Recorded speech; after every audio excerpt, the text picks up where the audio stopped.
The silly season has been in full effect ever since Hamilton's move to Ferrari. However, it seems like there are a lot more pieces that would have to take their own place in the 2025 puzzle. There have been a lot of links between certain drivers and F1 teams, and the fact that reliable sources have reported on this matter only goes to further fuel the massively different landscape we'll see in 2025. With this in mind, which driver will end where, and is there any fear among some of the veterans that they could be seeing the last of their seasons in the sport? One of the teams that has the biggest potential to see an entirely different drivers lineup after Hülkenberg has joined Audi and Magnussen's career is on the line. With Ollie Behrman taking part in FP1 in Imola, team principal Ayo Komatsu has said that his performance during these sessions will influence their decision a lot more than his F2 campaign, with Magnussen's future hanging in the air. What goes without saying is that the Dane won't be happy with the young new teammate he'll have in the sport,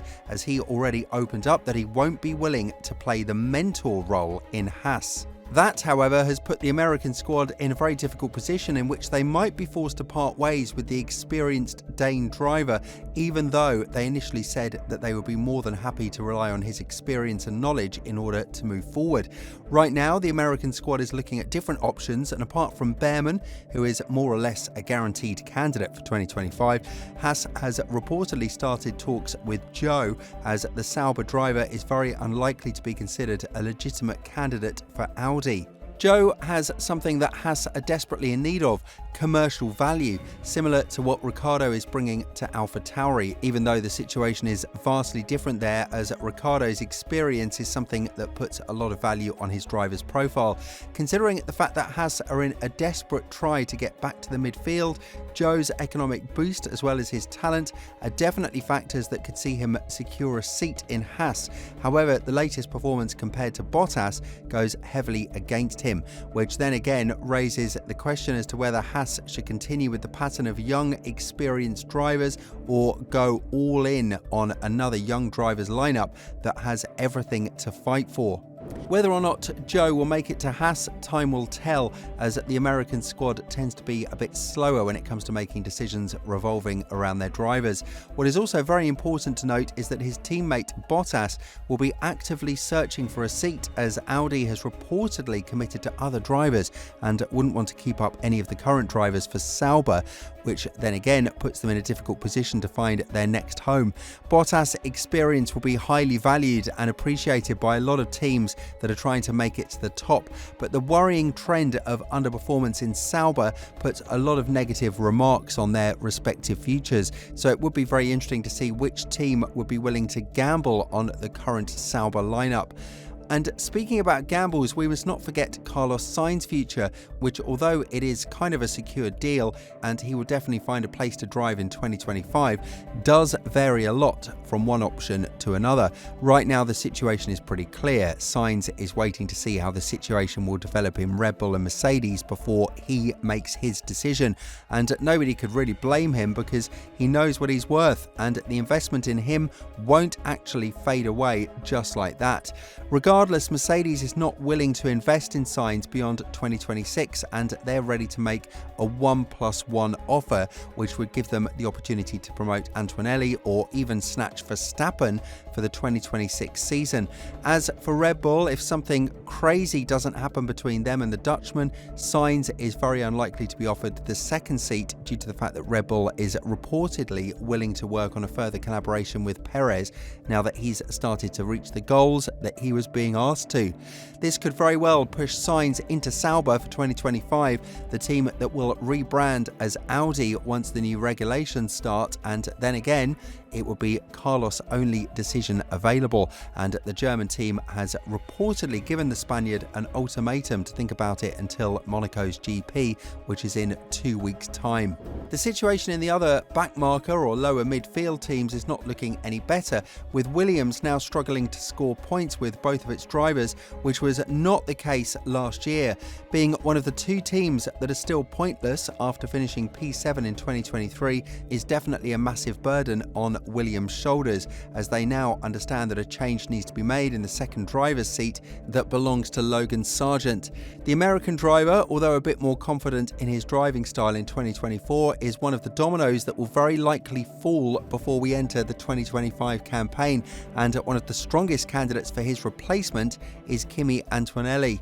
While Vowles himself said that his team tends to derail from the current known scheme as being the team that breeds talents for Mercedes, it would be a win-win situation for both sides involved. Williams would generate a lot of points from a young and prospective driver who has everything to prove and fight for, while Mercedes would be able to put in an experienced driver in order to get the season under the new regulations rolling in the right direction. When you are at the bottom and you have been constantly pushed by your partners to make the right move and score points, you don't have too much to choose from, and with money being a massive issue in terms of signing drivers, Williams would want a cheap and practical solution for their 2025 seat. Antonelli, in synergy, would also want to prove to himself that he is made out of F1 material, because it's the campaign in Williams that would guarantee him the seat in Mercedes, which is why there is a general belief that we'll see the young Italian superstar in F1 much earlier than anticipated. When talking about this, James Vowles went on to say,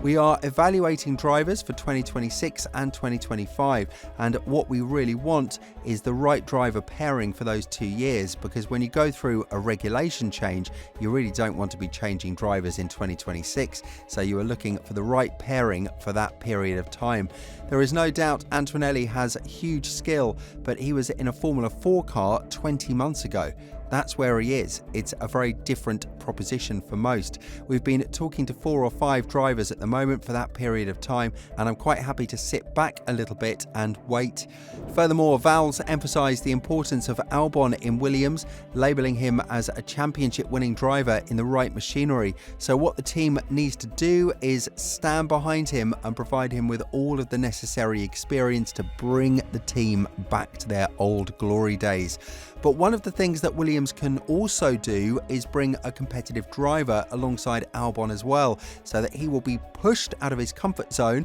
knowing that the number 1 seat in the team could be under threat, despite Antonelli being a partial solution for it, and the greater goal would be the Mercedes seat. As for Sargeant, he does provide a lot of commercial value to Williams, just like Joe did to Alfa Romeo and Sauber. However, when the performance isn't there, we're supposed to be looking at a lot of changes in that particular team. Regardless of what happens in Williams, the battle with Racing Bulls now seems like a far-fetched scenario due to the supremacy that the Faenza-based squad has demonstrated. However, they are also under a big threat for drivers' changes in 2025, with Ricciardo's future hanging in the air as well. The Aussie has been constantly linked to a replacement scenario where Red Bull would put Liam Lawson next to Tsunoda in a bid to try and push the team further up the midfield. However, Helmut Marko has opened up about these rumours and has denied them firmly, stating that the team's future lies with the Honey Badger. Talking about this scenario, Marko added, "The rumours that Ricciardo will be replaced by Lawson at Imola are nonsense. Liam's manager from New Zealand was there, and apparently he has certain dreams that are made known through some media, including the one from New Zealand. Nothing at all is planned in Imola." The P4 sprint finish in Miami did its thing for Ricciardo's future with Racing Bulls. However, the Italian squad requires more consistency in order for him to be considered a stable candidate for the 2025 seat, just like Tsunoda. Lawson himself has been promised a seat in 2025, one of the primary reasons why he didn't get to negotiate with other teams in 2024. However, that has now changed, and it seems like Red Bull are not willing to promote the New Zealander to the sister Italian team of theirs. Be that as it may, Lawson has sent an open threat that if it's not for Red Bull, he and his manager will give everything that is in their power to try and secure a seat for Formula 1, which then again could be a decision that the Austrian team will regret a lot in the upcoming years of the sport, considering how good of a driver Lawson turned out to be in the 5-race stint that he was given with AlphaTauri last year. With all this in mind, how do you think the F1 drivers market will shape up from 2025 onwards? Let us know in the comments below, and once you do that, make sure to check out the video that's appearing on your screen right now.